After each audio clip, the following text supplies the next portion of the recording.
20대 국회 이제 열흘 뒤인 29일까지가 임기이죠. 이번 선거에 뭐 출마 안 하거나 아니면 출마했다가 떨어져서 이제 20대 국회에서 의정 활동을 마무리하는 의원들 아쉬움도 참 클 겁니다. 오늘 그중 한 분을 모셨는데요. 이 정의당의 대표를 지낸 바 있죠.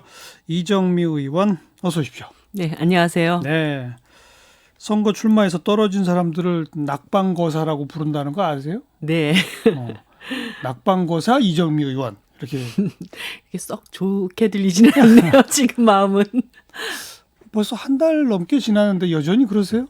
네. 이제 그냥 낙방거사 그러면 허허허 웃을 지경이 돼야 되는데 이게 임기가 빨리 끝나면 또 그렇지가 그렇죠. 않을 텐데 여전히 아직 현역 정정 의원이다. 활동하면서 네네.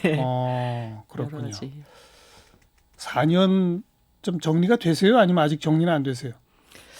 일단은 뭐 선거를 너무 치열하게 치렀기 때문에 도와주셨던 분들 또 아쉬워하는 분들 이런 분들 마음 살피고 또 수습해야 될 일들도 예. 꽤나 많이 있습니다. 그럼요. 그래서 4년 전체를 아직 돌아볼 수 있는 시간은 그다지 많지는 않았던 것 같고 임기 끝나고 나면 좀 차분히 돌아보고 또 앞으로 나갈 길도 생각해보고 하려고 합니다. 네.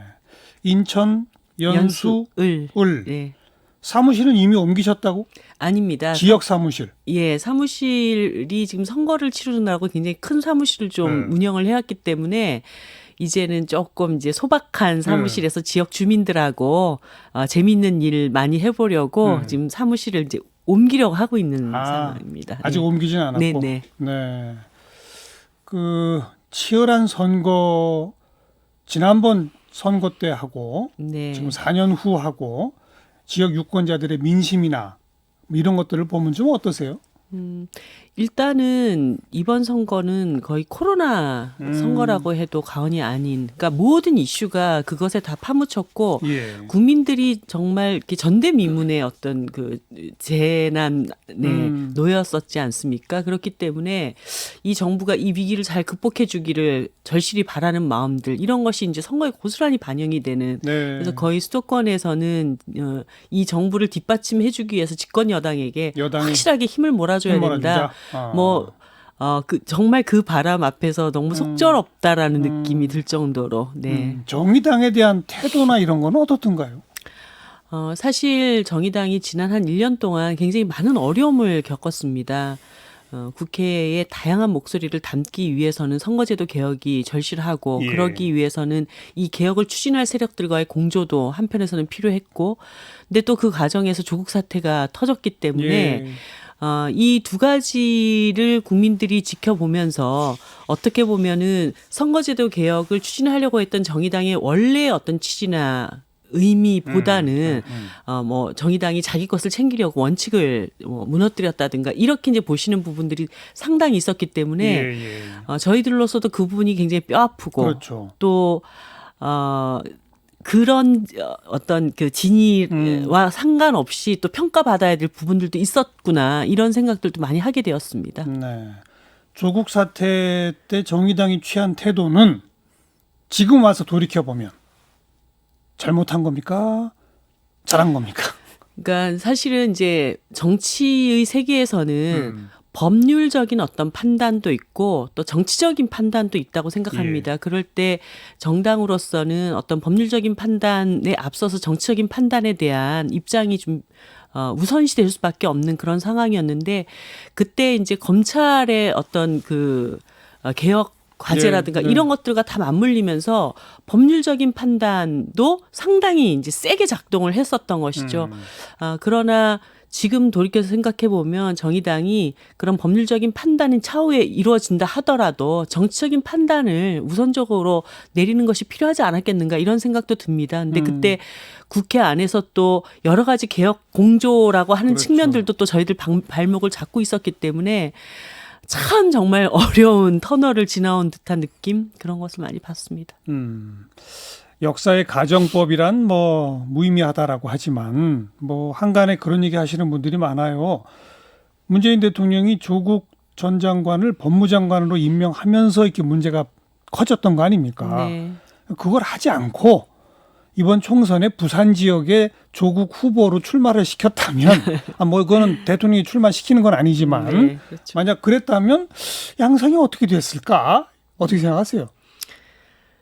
사실 뭐 그런 가정이라고 하는 것이 전혀 무의미해요, 무의미해요. 의미가 없고 또 조국 전 장관도 나름대로 지금 큰 또 부담과 상처를 안은 채로 가고 있기 때문에 뭐 여러 가지 이후 상황에 대해서 저는 뭐 어떤 단정적인 예측을 하기는 굉장히 어렵다고 봅니다. 그리고 그 가정도 사실은 약간 무의미하다는 느낌도 들고요. 조심스럽네요. 네. 답변하시기도 그죠? 네, 그렇습니다. 어쨌든 지금 와 돌이켜 보면 조국 사태 때 이른바 정치적 판단을 좀 더 명확하게 했었어야 되는 거 아니냐? 네. 그 말은 장관으로 부적절하다라고 밝혔어야 되는 거 아니냐?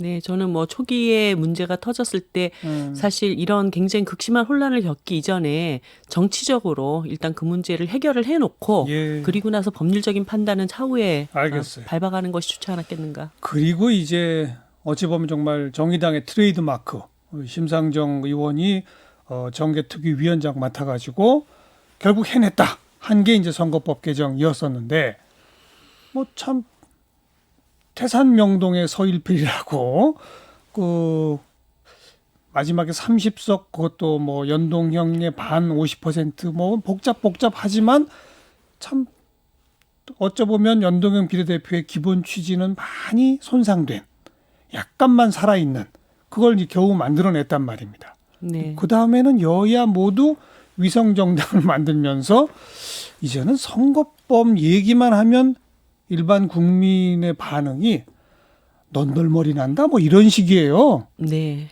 어떻게 생각하세요? 그러니까 국회를 좀 더 정의롭게 만들려고 선거법 개정 논의가 시작됐고 또 최종 합의까지 이루어졌는데 결국은 그 합의를 각 정당이 굉장히 정의롭지 못하게 활용을 예. 한 것이죠. 위성정당을 만들어서 최대 의석을 확보하려고 했고 결국은 극단적인 양당 대결 정치를 극복하고자 했던 선거법 개혁이 더 양당 구조를 강화하는 이런 방향으로 결과를 만들어 버렸습니다. 예, 예. 사실 이번에 집권 여당의 압승이라고는 얘기하지만 정말 좀 과거의 정치 세력으로 좀 이렇게 정리가 됐어야 될 극단적인 정치 세력들과 그리고 제1야당이 똘똘 뭉쳐가지고 100석 이상의 또 의석을 만들어냈습니다.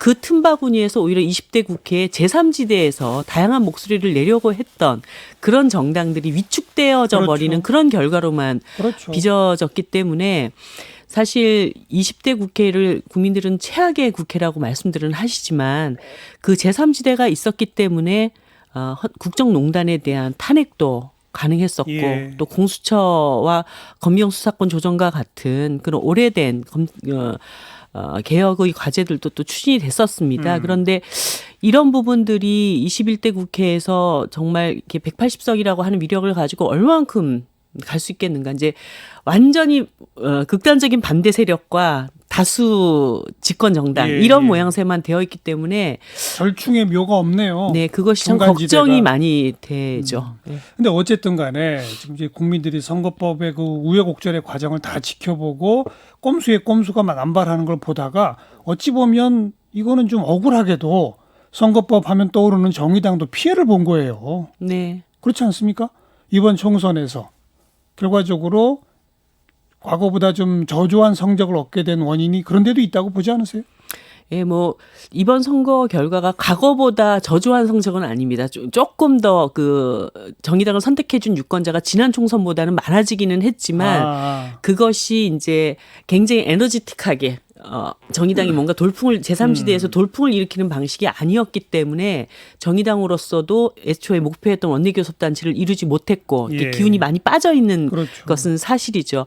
사실은 많은 국민들이 그런 이야기를 했습니다. 지금 미래통합당과 같은 세력 안에 좀 극단적인 극우보수층들은 조금 정치권에서 퇴출이 되고 더불어민주당 같은 정당이 좀 중도 보수로서의 자기 포지셔닝을 하고 정의당 같은 데가 원내교섭단체가 되어서 좀 중도 진보층을 대변하는 이런 어떤 정치적 배열이 이루어지기를 되게 원했는데 결과적으로는 다시 기존의 양당 대결 정치가 그대로 온전하는 상태에서 정의당이 굉장히 위축돼 있는 그런 이제 상황이 되었기 때문에 조금 더 대한민국이 진보적인 개혁적인 방향으로 나갈 수 있는 과정 이런 것에 대한 이제 걱정들도 많이 있으시다고 그러니까요. 봅니다. 네. 그 걱정은 이제 앞으로 어떻게 책임지실 겁니까? 뭐 1차적인 책임은 정의당이 있어요, 정의당이. 네네. 네. 정의당이 이제 저 나가야 되는 부분이 있지만 일단은 180석 거대 의석을 가진 집권 정당 안에서 그 지지의 뜻, 국민들이 이렇게 거대한 의석을 만들어준 뜻이 무엇인가를 예. 깊이 이렇게 받아안는 것이 일단 중요하다고 봅니다. 그것이 뭐 어물쩡하라는 것이 아니라 촛불 이후에 우리 국민들이 대한민국이 나가야 될 개혁적 방향을 예. 추진하는데 그동안 미래통합당 같은 세력 때문에 너무 발목 잡기하고 힘들었으니 예. 그것을 완전히 뛰어넘고 독자적으로도 추진할 수 있을 만큼의 의석을 줬다. 그걸로 한번 해봐라. 이런 기회를 만들어준 의미도 분명히 있다고 보거든요.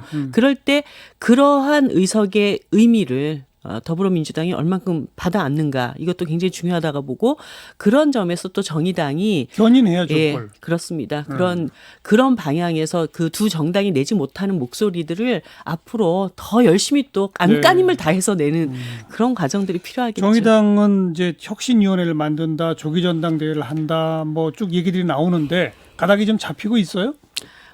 아직 지난 일요일 날 이제 전국위원회가 있었고 혁신위원회 구성안까지는 합의를 한 상태입니다. 그렇게 해서 2달여 동안 혁신위원회에 여러 가지 뭐 그 2달 동안 정의당의 전면적인 혁신 방안들을 다 만들어내지는 못하겠지만 지금 이 국면 안에서 정의당이 한 발 더 나갈 수 있는 안들이 나오게 된다면 예. 그 틀을 가지고 이제 전당대회 새로운 지도부를 선출하는 과정으로 나가게 될 겁니다. 거기까지 지금 합의가 되어 있는 상태입니다.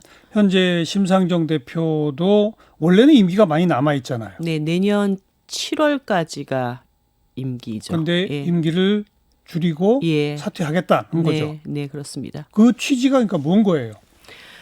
지금 정의당에게는 사실 창당 8년 동안 지속적으로 저희들이 목표해왔던 원내교섭단체 구성이라고 하는 것을 실패한 것입니다. 그럼요.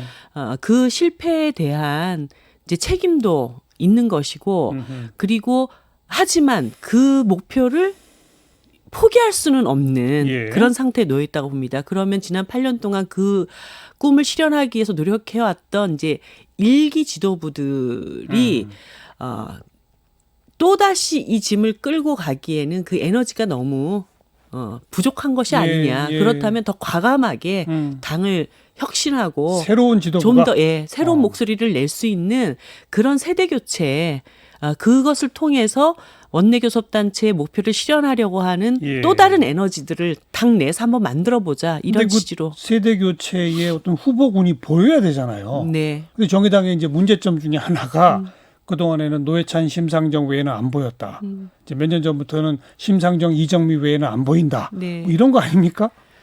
그런데 사실 국민들께서 조금만 이렇게 뒤로 반출을 해보시면 제가 당대표에 출마한다고 했을 때도 예. 이정미가 누구냐. 그랬었어요. 그랬었습니다. 그리고 제가 비례대표 1번이 됐을 때도 이정미가 뭐 하던 사람이냐. 그랬는데 결국 제가 당대표에 취임하고 2년 동안 뭔가 새로운 리더십을 보여주고 이렇게 나름 또 잘했다고 박수도 받았었거든요. 예. 정의당 안에 아직까지 그 무대에 서지 못했을 뿐 그런 역량을 가지고 있는 새로운 리더군들은 분명히 있다고 보여지고 아마 뭐라고 해야 되나 이제까지 보지 못했던 다른 에너지들을 보여줄 수 있는 분들이 준비를 하고 계시지 않을까 생각합니다. 예. 혁신위원회도 뭐 20, 30대 젊은 층들을 많이 포진시키기로 했다면서요? 네, 30%를 포진시켜서 아시다시피 이번 그 총선에서 20대 지지가 상당히 정의당에게 많이 있었고 그리고 우리 사회의 가장 심각한 문제라고 할 수 있는 불평등, 양극화 문제의 최대 피해자들이 청년 세대이지 않습니까? 뭐 부모 세대보다 더 나은 삶을 살 것이라는 것이 포기된 세대입니다. 그렇기 때문에 그런 미래에 대한 어떤 대비를 그 미래 세대가 직접 청년 세대가 직접 만들어 나갈 수 있도록 하는 그런 정당이 되어야 된다는 그런 네. 취지로 받아들입니다. 당원은 좀 늘어납니까? 어떻습니까?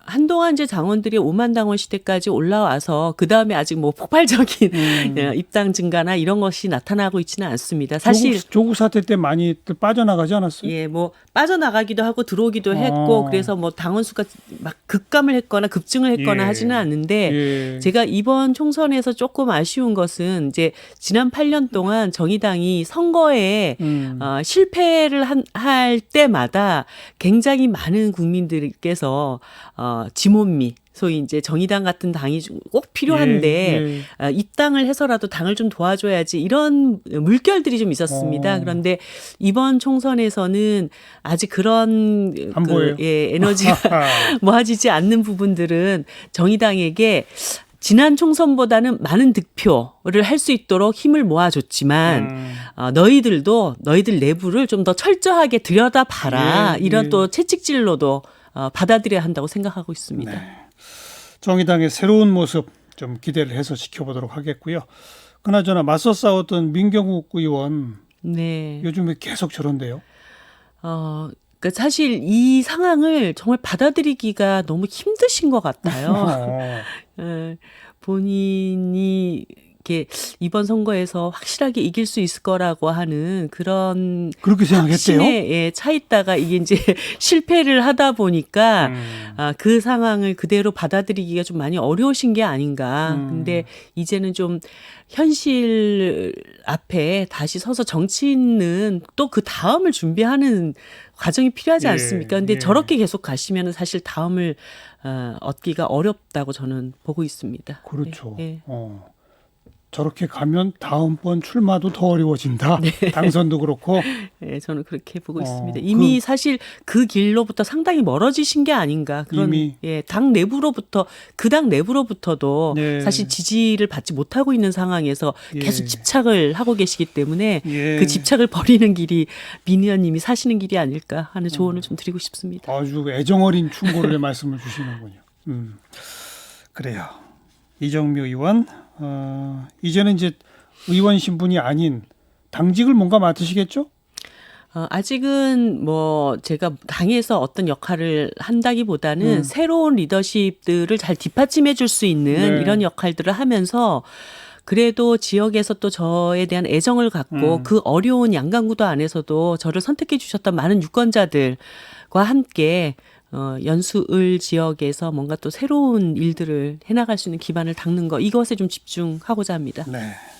이제 어떤 직함이 되건 또 모실게요. 네. 고맙습니다. 네, 감사합니다.